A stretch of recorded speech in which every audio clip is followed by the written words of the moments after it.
అందరికీ నమస్కారం. ఈ రోజు మనతో ఉన్నారు ప్రముఖ ఆధ్యాత్మికవేత్త, జ్యోతిష్య మరియు వాస్తు పండితులు బ్రహ్మశ్రీ డాక్టర్ గుండెపూడి శివసుధీర్ శర్మ గురుగారు ఉన్నారు. మాట్లాడదాం. జై శ్రీరామ్ గురు. జై శ్రీరామ్. శ్రీమాత్రే నమః. శ్రీ గురుభ్యో నమః. గురుగారు, గుప్త నిధులు అనేది ఉంది అని చాలా మంది అంటూ ఉంటారు. విలేజెస్ లో బాగా ఎక్కువ అంటూ ఉంటారు. కొంతమందికి మాకు దొరికింది అంటూ ఉంటారు, దొరికాక మళ్ళీ తీస్తే ప్రమాదం అంటూ ఉంటారు. కొంతమంది వాటిని వెతుక్కుంటూ సంవత్సరాలు కూడా గడిచిన వాళ్ళు చాలా మంది ఉంటారు, టైం వేస్ట్ చేసుకుంటూ. అసలు గుప్త నిధులు అనేది ఉంటాయా గురుగారు? ఉంటే దొరికే అవకాశం ఉంటుందా? దొరికితే ఎవరికి దొరుకుతాయి? నిజంగా చెప్పాలంటే నాన్న, గుప్త నిధులు ఉన్నాయి అని చెప్పడానికి ఒక్క మాట చెప్పాలి అంటే అనంత పద్మనాభ స్వామి వారి దేవాలయమే సంపూర్ణమైన నిదర్శనం. అవునా? ఇప్పుడో రాజుల తరాల్లో పెట్టినవి బయటికి తీశారు. అనంతమైనటువంటి ధనం, సంపద. అలాగే కొన్ని ప్రదేశాల్లో ఉంటాయి నాన్న, దాంట్లో ఏమాత్రం కూడా సమస్య లేదు. నిజంగా చెప్పాలి అంటే ప్రభుత్వానికి సంబంధించినటువంటి స్థలాల్లో కూడా కొన్ని చోట్ల ఉన్నాయి. అవి కూడా ప్రభుత్వపరమైనటువంటి అధికారులు కొంత స్వాధీనపరచుకున్న వాళ్ళు కొంతమంది ఉన్నారు. పేర్లు చెప్పడం దేనికని గొప్ప నాయకులు ఉన్నారు చాలా మంది. అలాగే నిరుపేద ఇళ్లల్లో కూడా ఉన్నాయి. కానీ ఇక్కడ ఉండేటువంటి ఒక పెద్ద సమస్య ఏంటంటే గుప్త నిధులు రెండు రకాలు ఉంటాయి నాన్న. చర, స్థిర. చర అంటే ఏంటి? మూవబుల్. ఒక చోట ఉందని చూపిస్తూ ఉంటుంది మనకి. మట్టి పట్టుకొని చూడటమో లేదంటే అక్కడికి వెళ్ళి చూడటమో ఒక గిరిగీస్తారు. గిరిగీసి ఇక్కడ ఉంది అని చెప్తారు, అక్కడ తవ్వమని చెబుతూ ఉంటారు. గుణపం పలుకు వెయ్యగానే, పోటు వెయ్యగానే అక్కడి నుంచి మూవ్ అవుతూ ఉంటుంది. భూమి లోపలే మూవ్ అయిపోతూ ఉంటుంది. కొన్ని చోట్ల ఉంటాయి స్థిరంగా ఉండిపోతాయి. వీటిలో చరస్థితికి స్థిరస్థితికి ఉండేటువంటి తేడా ఏంటి?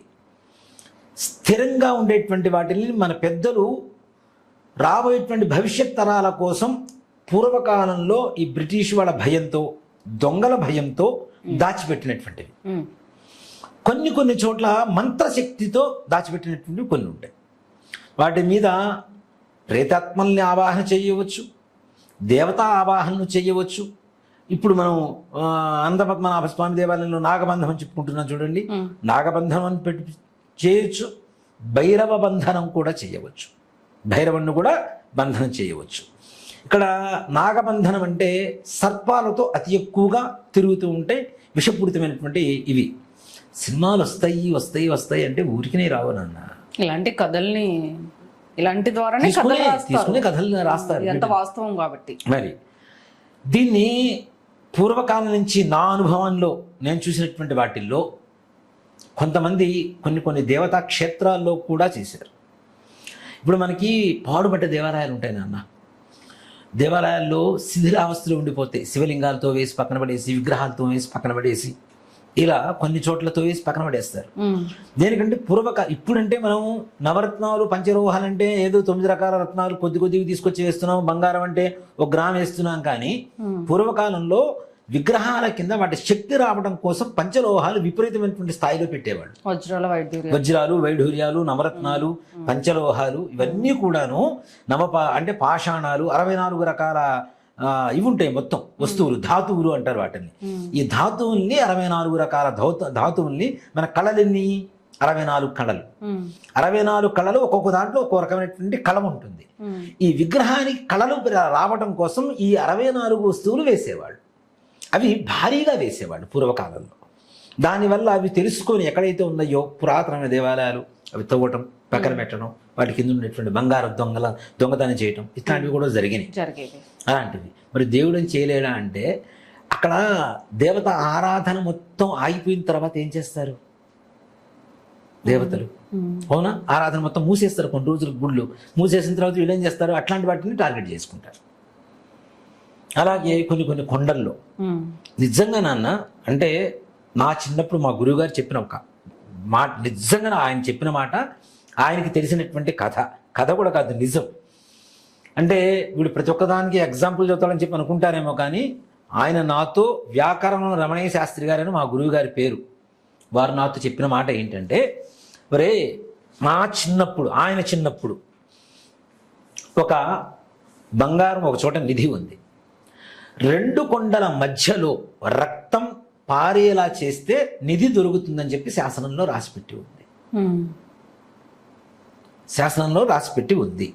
దాన్ని ఎలా తీయాలి అని చెప్పి ఎన్నో రోజుల నుంచి చాలామంది ఆలోచిస్తున్నారు. అంటే మైండ్ పనిచేస్తేనన్నా అట్లాంటివి చాలా టెక్నికల్గా ఆలోచిస్తే ఈజీగా తీయొచ్చు అని కూడా ఆయన చెప్పిన విషయంలో నాకు తెలిసింది. ఒక స్త్రీ కుటుంబానికి విపరీతమైన డబ్బు ఇచ్చారట ఆమెను ఒప్పించడానికి. నీ ప్రాణాలు పోతాయి చెప్పలేం, ఉంటాయో పోతాయో చెప్పలేం, నీ ప్రాణం పోయినా సరే నీ కుటుంబానికి ఎక్కడా బాధ లేకుండా కావాల్సినంత ధనం ఇస్తాము అని చెప్పి తండ్రి అంటే భర్త లేనటువంటి ఒక ఆడవిడతో మాట్లాడారు. ఓకే అన్నది ఆవిడ. నేను పోయినా పర్లేదు, నా కుటుంబం బాగుపడుతుంది కదా, ఇన్ని లక్షల రూపాయలు ఇస్తా. అప్పట్లో లక్షలు అంటేనే ఎక్కువ పూర్వకాలంలో. అంటే మా గురువు గారి చిన్నప్పుడు, అంటే మా గురువు గారు చనిపోయి ఇప్పుడు 25 ఏళ్ళు అవుతుంది. ఆయన నాకు చదువు చెప్పే సమయానికి మా గురువు గారికి 80 ఏళ్ళు. ఆయన చిన్నప్పుడు అంటే ఇంకా అర్థం చేసుకోండి ఎన్నేళ్ల క్రితం అయింది. అంటే బిఫోర్ ఇండిపెండెన్స్ ఓ మాట చెప్పాలంటే. అప్పట్లో ఈ ఆడావిని తీసుకెళ్ళి వీళ్ళు టెక్నికల్గా, అంటే చెప్తున్నాను కాదు, ఆవిడ హృదయాన్ని గీశారట. హృదయాన్ని గీసేసి రక్తం పారేలా చేశారు. 2 కొండల మధ్యలో, అంటే ఆడవాళ్ళ శరీర సౌష్ఠవాన్ని కొండలుగా భావించి మధ్యలో గీత గీస్తే రక్తం పారితే బంగారు నిధి బయటకు వచ్చింది. అంటే 2 కొండల మధ్య అనేది వాళ్ళ ఎంత ఆలోచన అనేది, మనము ఎంత గొప్ప ఆలోచన అనేది, అంటే ఎంత డెప్త్ ఆలోచించారు అనేది మనం తెలుసుకోవాల్సిన విషయం. అలాగే కొన్ని చోట్ల ఇప్పుడు నిజంగా చెప్పాలంటే నక్సల్స్ పెట్టిన డంప్స్ ఉంటాయి ఇవి కూడా చాలా మంది వస్తుంటారు నా దగ్గర. నాకు వాటి మీద ఆశ ఉండదు నిజంగా చెప్పాలి అంటే. అట్లాంటి వాటి మీద ఆశపడ్డవాడు నిజంగా అట్లానే పోయిన వాళ్ళు చాలా మంది ఉన్నారు. కోట్ల రూపాయలు ఖర్చు పెట్టుకుంటూ స్వామీజీలకని, గురువుజీలకని, అదని ఇదని అట్లని ఇట్లని చాలా మంది ఖర్చు పెట్టుకుంటూ వెళ్ళిపోయిన వాళ్ళు చాలా మంది ఉన్నారు. దయచేసి ఆశ కాదు, భగవంతుడు సంకల్పం జరిగితేనే మనకు రావాలి తప్పితే మనం ఆశపడితే రాదు. భగవంతుడు మనకు రాసి పెట్టాలి అంతే, నీకు ఈ విధంగా డబ్బు రావాలిరా అని. అంతేగాని మనం ఆశపడి కనబడ్డ ప్రతి చోట తవ్వుకుంటూ వెళ్ళిపోతే ఏముంటుంది నాన్న? ఏముండదు, ఒట్టి మట్టి తప్పితే చివరికి. ఈ మధ్య కాలంలో మళ్ళీ అట్లా చాలా మంది ఒక గ్రూప్ పెట్టారు, ఒక బ్యాచ్. వీళ్ళందరూ ఏం చేస్తారు చెప్పనా, హోటల్లో ఒక రూమ్ తీసుకుంటారు. అందరూ వైట్ అండ్ వైట్లే, అందరూ వైట్ కలర్సే, వైట్ అండ్ వైట్లు వేస్తారు. నిజంగా చెప్పాలి అంటే బ్రాస్లెట్లు వేస్తారు. మన మధ్య టీవీలో వచ్చింది కదా, బ్రాస్లెట్లు ఇంత చైన్లు వస్తుంది, నిజం గోల్డ్ కాదని. ఆ టైప్ లో తయారవుతారు. కూర్చొని అందరు మీటింగ్ పెట్టుకుంటారు.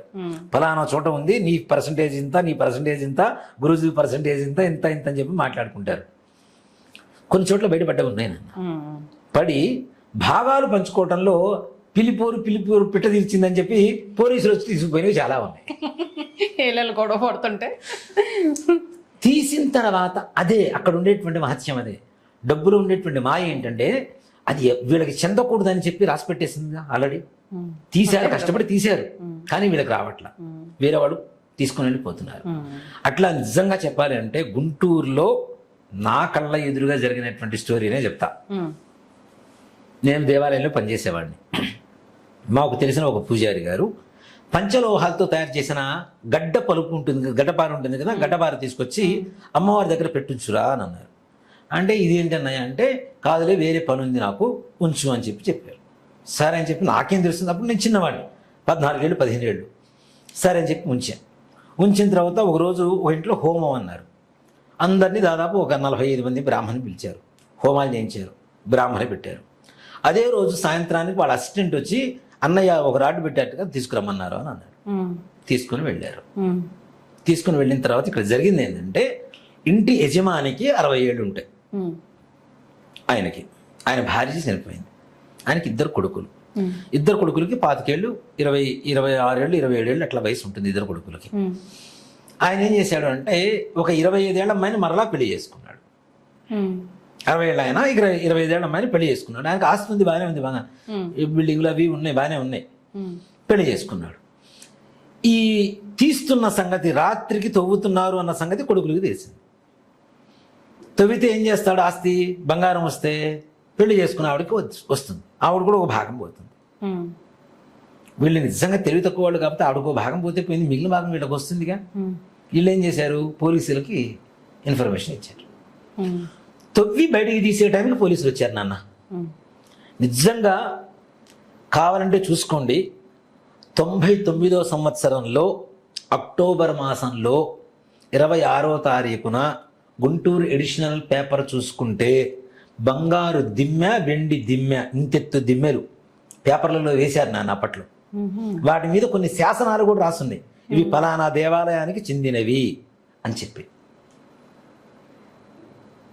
దాంట్లో వజ్రాల కుండ, చిన్న కుండ, ఇది మాత్రం ఎవరికి కనపడకుండా మాయం చేశారు, కానీ మిగిలిన బంగారం మాత్రం మొత్తం పోలీసులు స్వాధీనపరుచుకున్నారు. బంగారం అది వెండి కూడా కాదు నాన్న, ఆ బంగారం కూడా మనం పుత్తడి బంగారం అంటాం, పుత్తడి బొమ్మ అంటాం కదా.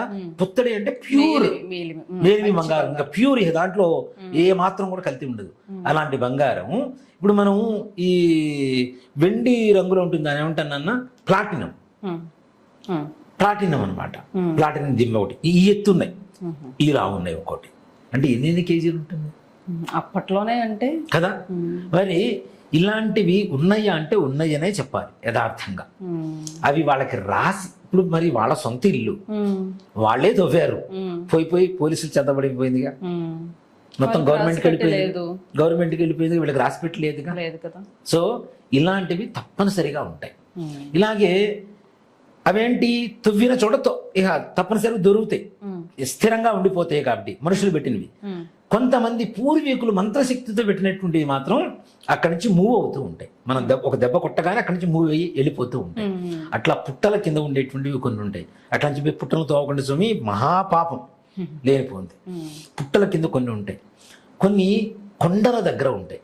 అంత దేనికి నాన్న చెప్పాలి అంటే మనం శ్రీశైలం ఎంత అనేది చాలా మందికి తెలుసు. నేను అదే చెప్తా, శ్రీశైలము అంటే లక్ష్మీదేవి నిలయము సాక్షాత్తు. శ్రీశైలం ఎంతుంది? త్రిపురాంతకం, అటకేశ్వరం, అలంపూరు, ఇంకోటేమో అటుపక్క మహానంది. ఈ 4 ఊళ్ళ మధ్యలో ఉన్నది మొత్తం శ్రీశైలమే. చాలా పెద్దది. ఈ 4 ఊళ్ళ మధ్యలో ఎన్ని వందల కిలోమీటర్లు ఉంది శ్రీశైలం మొత్తం ఈ లెక్కన చూసుకుంటే మనకి, అవునా? ఉత్తర ద్వారం వచ్చేసరికి మనకు త్రిపురాంతకం అవుతుంది, పడమర ద్వారం వచ్చేసరికేమో ఇదవుతుంది అలంపూర్ అవుతుంటుంది, దక్షిణ ద్వారం వచ్చేసరికేమో అటకేశ్వరం అవుతుంది. అట్లా 4 వైపులు 4 ద్వారాలు, ఇవి మొత్తం కూడా ఊళ్ళకి శ్రీశైలానికి. వీటి మధ్యలో ఉన్నది మొత్తం శ్రీశైలమే. శ్రీశైల మహత్యం అని చెప్పి ఇప్పుడు పుస్తకాలు దొరకట్లేదు, కానీ పూర్వకాలంలో పుస్తకాలు ఉండేవి. ఆ పుస్తకంలో ఉండేవి నాన్న ఎక్కడ ఏ రకమైనటువంటి నిధులు ఉన్నాయి అనేటువంటిది సుస్పష్టంగా రాసిపెట్టింది దాంట్లో. ఎలా అంటే చదివితే అవి వింతగా ఉంటాయి, ఏదో మనం విఠలాచార్య సినిమాల్లాగా ఉంటాయి, కానీ వాటిల్లో నిజాలే ఉన్నాయి. త్రిపురాంతకమైనటువంటి ఊరిలో కొన్ని ఆమడలు, వాళ్ళు దాంట్లో రాస్తారు, కొలత కూడా రాశారు. కొన్ని ఆమడల దూరం వెళ్తే ఒక చింత చెట్టు ఉంటుంది, చింత చెట్టు కింద గుంట తీసి చింత ఆకులు వేస్తే అవి చేపలుగా మారిపోతాయి. ఆ చేపల్ని తోకల్ని కట్ చేసి మిగిలినవి తింటే నిధులు కనుక్కునేటువంటి శక్తులు వస్తాయి. ఇవన్నీ కూడా కథలు కాదు, నిజాలు, శ్రీశైల చరిత్రలో ఉన్నటువంటి నిజాలు. కానీ శ్రీశైలం అనేది ఎవరిది? పరమేశ్వరుడిది. దాంట్లో చేసి తీసుకునేంత ధైర్యం ఎవ్వరికి లేదు, అది రాదు కూడా. ఓ మాట చెప్పాలంటే సంకల్పం చేస్తే ఎవరికన్నా వస్తుంది. అంతే. శ్రీశైలం కొండ తవ్వితే ఇప్పుడున్నటువంటి ప్రపంచాలు లాంటి ప్రపంచాలు 4-5 ప్రపంచాలు సృష్టించవచ్చు. బంగారు నిధి, అంత బంగారం ఉంది శ్రీశైలంలో. కానీ అది ఎవరికి దొరకాలో వాళ్ళకి భగవంతుడు రాసి పెడతాడు. ఇప్పుడు కొంతమంది మన పూర్వీకులు ఏం చేసేవాళ్ళు అంటే, ఎన్నో తరంలో ఈ నక్షత్రంలో పుట్టిన వాడి ద్వారానే, వాడి స్పర్శ ద్వారానే బయటకు వస్తాయని చెప్పి కొన్ని రకాల నిధులు రాసి పెడతారు, శాసనాలు, వాటి ద్వారా వస్తాయి. అలానే కొంతమంది ఒక గదులు కట్టేసి లోపల సిమెంట్తో గదులు కట్టి, అప్పట్లో సిమెంట్ కూడా కాదు, ఓ మాట చెప్పాలంటే సున్నము, కరక్కాయ, బెల్లము మొత్తం కలిపి లోపల మొత్తం గదుల్లాగా కట్టి, గదుల్లో ఈ బంగారు బిందెలు ఇవన్నీ కూడా పెట్టేసి దాచిపెట్టేసి, దాని మీద మరలా ఒక సీసం ప్లేట్ లాంటిది ఒకటి వేసి, దాని మీద ఒక పెద్ద పాషాణం, పెద్ద బండ పెట్టి, దాని మీద మరలా మొరం పోసి, దాని మీద మట్టి పోసి, దాని మీద మామూలు ఫ్లోరింగ్ చేసేవాళ్ళు. ఇన్ని రకాలు తవ్వుకుంటూ వెళ్ళిపోతే కానీ లోపల దొరికేది కాదు. వీటి వల్ల వీళ్ళు చాలా మంది కూడాను శక్తులు ఉన్నాయి, వాటి వల్ల మేము తీసుకోలేకపోతున్నాం అనేటువంటివి కొన్ని ఉంటాయి, అయిపోతుంది అనేటువంటిది చాలా మందికి ఉండేటువంటి భయం.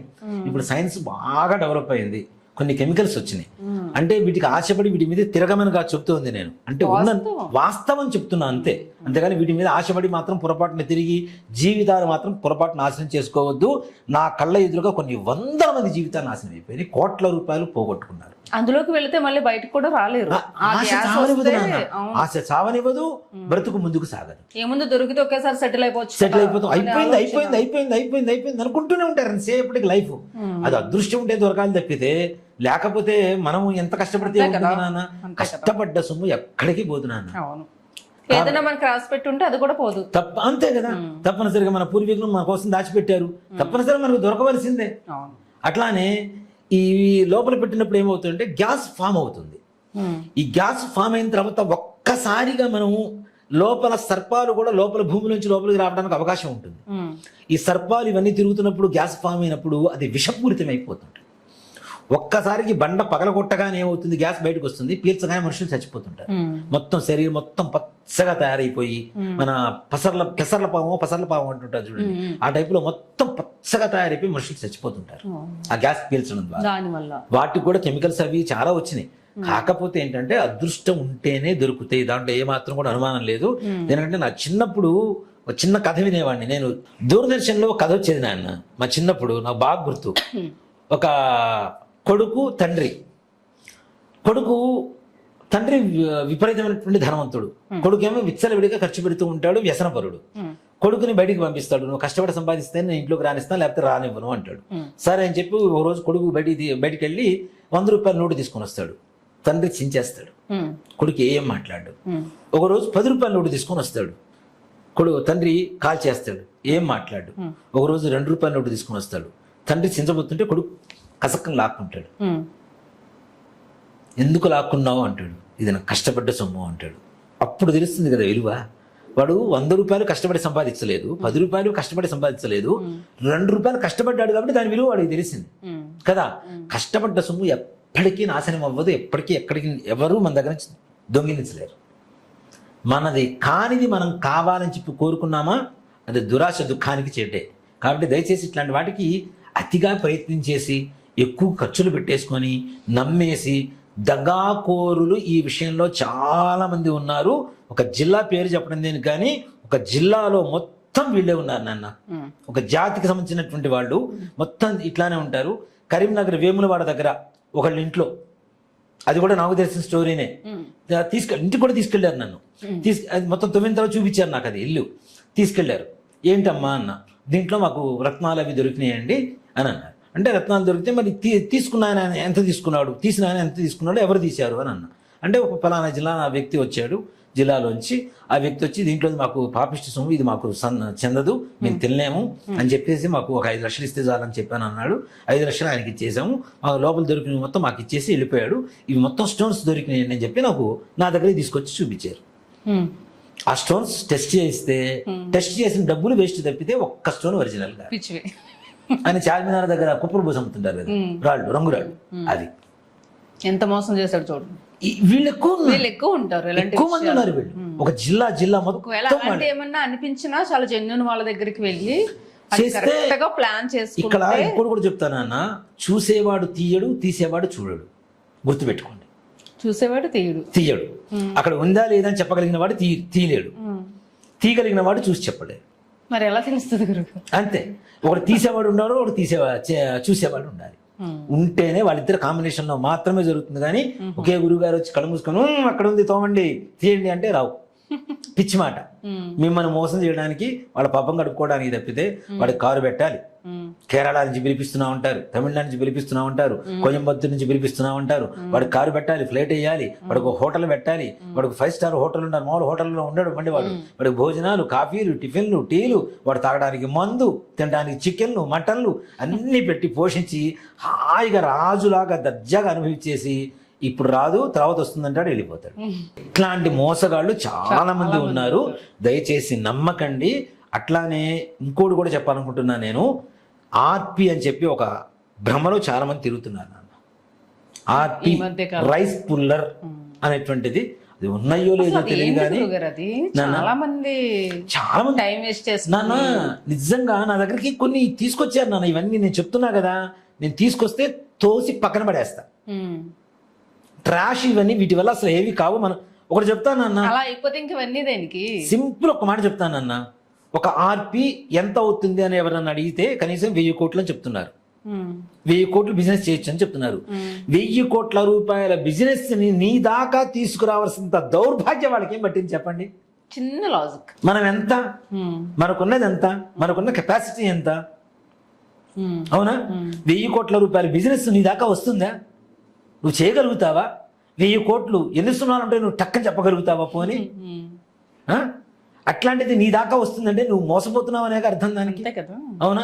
నేను అదే చెప్తా, ఈ బ్లాక్ మనీలు, వైట్ మనీలు చేయటాలు ఇవన్నీ కోట్లు వస్తాయి. ఒట్టి పిచ్చి భ్రమలో తిరుగుతున్నారు. వైట్ కాలర్ షర్ట్లు వేసుకొని, గెల్ట్ నగలు పెట్టుకొని, హుందాతనంగా తిరుగుతూ లోపల చినిగిన బనియల్ని వేసుకొని తిరుగుతున్నటువంటి వ్యక్తులు చాలామంది ఉన్నారు నాన్న. నా దగ్గర నా కళ్ళ ఎదురుగా చాలా మందిని చూశాను. జీతాల మీద ఆధారపడుతూ బ్రతుకుతున్నటువంటి వ్యక్తుల్ని నా కళ్ళారా చూశాను. మీకు ఇవన్నీ తెలియాలంటే సింపుల్గా ఒక డైరెక్టర్ మహానుభావుడు ఒక సినిమా తీశాడు మొన్న మధ్య, బ్లఫ్ మాస్టర్ అని ఒక సినిమా వచ్చింది, సత్యదేవ్ గారి హీరో. నిజంగా ఆ సినిమా చూస్తే ఎవడు వాడి జోలికి పోండి అన్న. యథార్థాలు తీశారు ఆ సినిమాలో. నిజంగా ఎలా మోసం చేస్తారు. ఇప్పుడు ఈ ఆర్పీలు అని చెప్తున్నారు కదా, వాటికి కెమికల్స్ పూస్తారు నాన్న. కెమికల్స్ పూసి వాటికి రైస్ని అట్రాక్ట్ చేయటం, ఇట్లాంటివన్నీ. నాగమణులు పట్టుకునేంత శక్తి మన దగ్గర ఉంటుందా నాన్న? అవి దొరికే పరిస్థితులు ఉంటాయా నాన్న? అసలు నిజంగా ఆ సినిమా నేను 100 సార్లు చూసినా మళ్ళీ చూడాలనిపిస్తూనే ఉంటుంది. దేనికంటే నాకు తెలిసిన వాళ్ళని కనీసం ఎడ్యుకేట్ చేయొచ్చు మనం పూర్తిగా ఇంకోసారి చూస్తే. దయచేసి ఇట్లాంటి వాటి మీద ఎక్కువ ఆధారపడి జీవితాన్ని నాశనం చేసుకోవద్దు. మీరు కష్టపడి సంపాదించండి, ఇచ్చేది ఉంటే భగవంతుడు ఆటోమేటిక్గా ఎట్లయినా ఇస్తాడు అదృష్టం ఉంటే. అంతేగాని కోట్లకు ఆశపడి ఉన్న లక్షలు కూడా పోగొట్టుకొని చివరికి చిరిగిన బట్టలు వేసుకొని ఇంట్లో ఆడవాళ్ళు నాన్న నిజంగా చెప్పాలి అంటే ఆడవాళ్ళు ఏడుస్తుంటారు. వాళ్ళ ఒంటి మీద ఉన్న నాంతాళ్ళు కూడా తాకట్టు పెట్టి తీసుకెళ్ళి ఇట్లాంటి వ్యవహారాల్లో ఖర్చులు పెట్టినటువంటి మహానుభావులు చాలామంది ఉన్నారు. వాళ్ళు ఒక ఫంక్షన్కి పోలేక ఆ తాళ్ళు వేసుకొని, పిచ్చి తాళ్ళు వేసుకొని, పిచ్చి బంగారాలు వేసుకొని పోలేక ఆగరు, ఒక చోట ఆగరు. దాని మీద అప్పుల మీద అప్పులు వచ్చేస్తుంది. అద్దుకో ఒట్టి మాయా ప్రపంచంలో జనాలు దింపి మోసం చేస్తున్నారు. దయచేసి మోసపోకండి. దయచేసి చెప్తున్నది అదే. చాలా మంది నా అనుభవంలో చూశాను, కనీసం 100 మందిని చూసుంటాను. తీసామంటారు, ఏమీ ఉండవు, ముట్టుకోవద్దని చెప్తారు. తీసిన తర్వాత ముట్టుకోపోవడానికి ఏంది? తీసేటప్పుడు ముట్టుకోవటం లేదా? ఆ తర్వాత ముట్టుకుంటే ఏమవుతుంది కదా? ఇవన్నీ ఒట్టి మాయ చేస్తున్నారు. దయచేసి నిధులు ఉన్నది మాట నిజం, కానీ భగవంతుడు ఎప్పుడు మనకు రాసి పెట్టుంటే అప్పుడే ఇస్తాడు తప్పితే మీరు అనవసరంగా దురాశకు పోయి పక్క వాళ్ళ పొలంలో కూడా మనం దొవుతామంటే అదెంత దౌర్భాగ్యం. ఇవి కూడా జరుగుతుంటాయి. ఎవడో పొలంలో ఒక చోట ఉన్నాయని చెప్తారు, అందుకని నక్సల్స్ డంప్స్ పెడుతుంటారు. డంప్స్ పెట్టిన చోట డబ్బులు పెట్టిన ఉన్నాయి, కొన్ని చోట్ల ఉన్నాయి నిజమే కాదని చెప్పాను. కానీ వాళ్ళు కూడా నా దగ్గరకు వచ్చారు కొంతమంది నక్సల్స్, అంటే ఎక్స్ నక్సల్స్. పలానా చోట డంప్ ఉంది, పోయి తీసుకొద్దాం. నేను చెప్పాను, నేను రాను బాబు, అట్లాంటి వాటికి నేను ఆశపడను. అసలు ముఖ్యంగా డంప్స్ పెట్టారంటే కింద బాంబులు ఉంటాయి, పేరు చచ్చిపోతే మనుషులు. అవునా కదా? నక్సల్స్ డంప్ అంటే బాంబులు ఉండొచ్చు, డబ్బు ఉండొచ్చు, పేలిపోయి చచ్చిపోతే మనుషులు. ఇట్లాంటి వాటికి ఆశపోయి జీవితాన్ని నాశనం చేసుకోవడం, కుటుంబాన్ని రోడ్డుని ఈడ్చడం తప్పితే వేరే రకమైనటువంటి పనులు లేవు. కాబట్టి దురాశ దుఃఖానికి చేటు. కష్టపడి సంపాదించుకోండి, చక్కగా మీ దగ్గర డబ్బు ఎవ్వరు దొంగిలించలేనంత గట్టిగా దృఢంగా లక్ష్మీదేవి మీ ఇంట్లో కూర్చొని ఉంటుంది. చాలా డీటెయిల్గా చెప్పారు. నిజంగా ఎంతో మంది మోసపోతున్నారు, నిజంగా ఎంతో మంది జీవితాలను నాశనం చేసుకుంటున్నారు. నిజంగా ఈ వీడియో ఒక బెస్ట్ ఎగ్జాంపుల్ అవుతుంది. సందేశం కూడా నాన్న ఖచ్చితంగా మంచి, అంటే ఎన్నో ఎక్స్పీరియన్స్లు చేసి ఉంటారు కాబట్టి వాస్తవాన్ని కరెక్ట్ గా చెప్పగలిగారు. ఇలా కరెక్ట్ గా కూడా చాలా మంది చెప్పట్లేదు, ఉంటాయి దొరుకుతాయి అని కొంతమంది ప్రయత్నించండి. అవి మీ నక్షత్రాన్ని మీ జాతకాన్ని బట్టి ఇట్లా చెప్పే వాళ్ళు కూడా చాలా మంది ఉన్నారు. రాంగ్ డైరెక్షన్ లో పెట్టొద్దని చెప్తాను. నేను చెప్తుంది అదే, రాంగ్ డైరెక్షన్ లో పెట్టొద్దని చెప్తాను. అది భగవంతుడు మనకి రాసి పెట్టినప్పుడు రావాలి. కానీ ఇందాక చెప్పే సొంత ఇంట్లోనే వాళ్ళ పూర్వీకులు పెట్టినవి ఎప్పుడో వాళ్ళకే చెందలేదు అంటే మన పక్క వాళ్ళ పొలంలో పక్క వాళ్ళ ఇంట్లో దొవుతాము. మేము కాపలా కాసేసాం, మేము కొనేసాం ఇల్లు, ఎక్కడికి ఎవరు రారు, ఇంకొకడు వస్తాడు వచ్చి ఒక చోట బ్లాక్ మనీ కోట్ల ఉంది, మీరు మొత్తం మంత్రం వేసేయాలి, అష్టదిగ్బంధనం చేసేయాలి. ఎట్లా అంటే ఒకడు వచ్చాడు నా దగ్గరికి, నాన్న వాడు అంటాడు బంధనం వేస్తారా అన్నాడు. ఏం బంధనం వేయాలన్నా అంటే ఎవడు మనల్ని చూసినా కూడా ఎవడు మాట్లాడకూడదుట, ఎవరు మన వైపు రాకూడదుట, ఎవరు మన వైపు చూడకూడదుట. నేను చెప్పి అట్లాంటి పిచ్చి పిచ్చి మాటలు చెప్పకు నా దగ్గర, పిచ్చి పిచ్చి మాటలు చెప్పకు.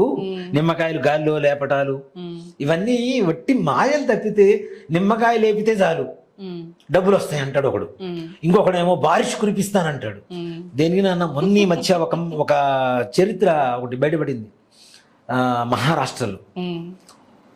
మొత్తం కరెక్ట్ 2 days బ్యాకే చూసాను న్యూస్లో కూడా నేను. అది ఆడవాళ్ళని నగ్నంగా కూర్చోబెట్టి పూజ చేస్తే వాళ్ళు ఒప్పుకుంటే లక్షలు ఇస్తాము, దానివల్ల మేము బారిష్ కురిపిస్తాం, బారిష్ అంటే వర్షం, డబ్బుల తుఫాను కురిపిస్తాము అని చెప్పి, ఒంటి మీద పుట్టుమచ్చలు ఉండకూడదని చెప్పేసి వాళ్ళని నగ్నంగా చూసి ఫోటోలు తీసి వాళ్ళ పరువు తీసి పంపించారు ఆడపిల్లల్ని. ఇట్లా కూడా ఆడపిల్లల్ని మోసం చేస్తున్నారు. చాలా రకరకాల మోసాలు ఇప్పుడు. కాబట్టి దయచేసి ఇలాంటివి పొరపాటును కూడా నమ్మొద్దు, చేయొద్దు. ఆడపిల్లలు కూడా జాగ్రత్తగా ఉండండి. డబ్బు ఆశకు పోయి లేనిపోంది ఇట్లాంటి వాటికి బలవ్వటం మీ జీవితాన్ని బజార్లో పబ్లిక్గా నెట్లో పెట్టుకోవటం. కాబట్టి దయచేసి ఎవ్వరు కూడా దురాశ పడకండి, కష్టపడండి, సంపాదించుకోండి. ఈ వీడియో చాలా మందికి ఉపయోగపడుతుంది. ఉన్న వాస్తవాన్ని క్లారిటీగా చెప్పాము, అవగాహన ఉంటుంది, ఉపయోగపడుతుంది ప్రతి ఒక్కరికి. చాలా బాగా చెప్పారు గురు. నమస్తే. శ్రీమాత్రే నమః. శ్రీ గురుభ్యో నమః. మళ్ళీ చెప్తున్నాను, ఇంకొక ఛానల్లో ఇంకొక నెంబర్లో ఇవి ఎక్కడా దొరకవు మీకు అందుబాటులో. సుధీర్ శర్మ ఇంకెక్కడ ఉండడు. ఎవరన్నా నా పేరు చెప్పి మోసం చేయాలి అనుకుంటే అది మోసం తప్పితే వేరే ఆలోచన కాదు, వేరే మాకు ఏ రకమైనటువంటి సంబంధం లేదు. అది గోకర్ణ యాత్ర కావచ్చు, రాజశ్యామల అమ్మవారి లాకెట్టు కావచ్చు, వారాహి అమ్మవారి లాకెట్టు కావచ్చు, తాయెత్తు కావచ్చు, నాతో అపాయింట్మెంట్స్ కావచ్చు, నాతో కార్స్ కావచ్చు, మరే ఇతర పరమైనటువంటి వ్యవహారాలు ఏవైనా సరే సుధీర్ శర్మతో మాట్లాడాలి, సుధీర్ శర్మతో కాంటాక్ట్ అవ్వాలి. సుధీర్ శర్మ దగ్గర నుంచి వస్తువులు ఏమైనా తీసుకోవాలి, దేవతలకు సంబంధించినటువంటి వస్తువులు అంటే ఒక్కటే నెంబర్ 8143666818. ఈ నెంబర్కి తప్పించి మిగిలిన నెంబర్కి మీరు అపాయింట్మెంట్ తీసుకున్నా నేను మాట్లాడాను, డబ్బులు వేసినా నాకు సంబంధం లేదు. ఏదైనా వాళ్ళు వస్తువులు పంపించినా నాకు దగ్గర నుంచి వచ్చినటువంటి వస్తువులు అయితే కావు, నేను తయారు చేసినటువంటి వస్తువులు అంతకంటే కావు. దయచేసి గమనించండి. ఈ యొక్క విషయాన్ని మాత్రం జ్ఞప్తికి పెట్టుకోండి. వేరే నెంబర్స్కి ఫోన్లు చేసి మోసపోకండి. మోసపోయిన తర్వాత మళ్ళీ నా పేరు బయట బదనాం చేస్తే నేను చేయగలిగింది కూడా ఏమీ లేదు. నిర్మోహమాటంగా చెప్తున్నాను, నిస్సంకోచంగా చెప్తున్నాను. ఈ మాటను గమనించండి. చాలామంది నా పేరు చెప్పుకుంటూ ఉన్నారు. ఇప్పుడు చెట్టు పేరు చెప్పుకుని కాయలమ్ముకునే రకాలు చాలామంది ఉంటారు. దయచేసి ఎవ్వరి మాట నమ్మకండి. ఈ నెంబర్కు మాత్రమే ఫోన్ చేయండి. ఈ నెంబర్ ద్వారా మాత్రమే నేను ఇచ్చేటువంటి వస్తువులు ఏవైతే ఉంటాయో అవి మీకు అందుబాటులోకి వస్తాయి. దయచేసి గమనించండి. పదే ఫోన్లు చేయకండి. ఆ నెంబర్కి వాట్సాప్లో మెసేజ్ చేయండి. మీకు కావాల్సిన వివరాలన్నీ కూడా సవివరంగా అందించబడతాయి. తద్వారా మీరు తప్పనిసరిగా తీసుకుంటారా లేదా అనేది మీ అభిప్రాయాన్ని బట్టి ఉంటుంది.